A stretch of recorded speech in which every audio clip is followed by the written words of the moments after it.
முக்கியம் இல்லைங்களா? எது முக்கியம்? வார்த்தை, தேவனுடைய வார்த்தை. அதுதான் நம்மை விடுதலை. சத்தியத்தை அறிவீர்கள், சத்தியம் உங்களை விடுதலையாக்கும். ஏன்னா தேவனுடைய வார்த்தையில என்ன உண்டு? வல்லமையும் ஜீவனும் உண்டு. நல்ல கவனிங்க. நம்ம ஒரு 3 நாள் சாப்பிடலன்னா கூட நம்ம என்ன பண்ண மாட்டோம்? சாப்பிட மாட்டோம்.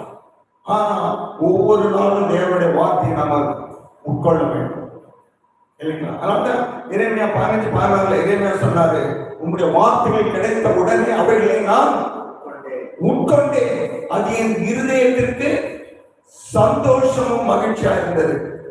நல்ல கவனிங்க. நம்ம எதுக்கு முதலிடம் கொடுக்கணும்? தேவனுடைய வார்த்தை புசிக்கிற அனுபவம் இருக்கணும். வார்த்தை தான் நமக்கு உணவா இருக்கணும். மனுஷன் அப்பத்தினால் மாத்திரம் அல்ல, தேவனுடைய வாயிலிருந்து புறப்படும் ஒவ்வொரு வார்த்தையினால்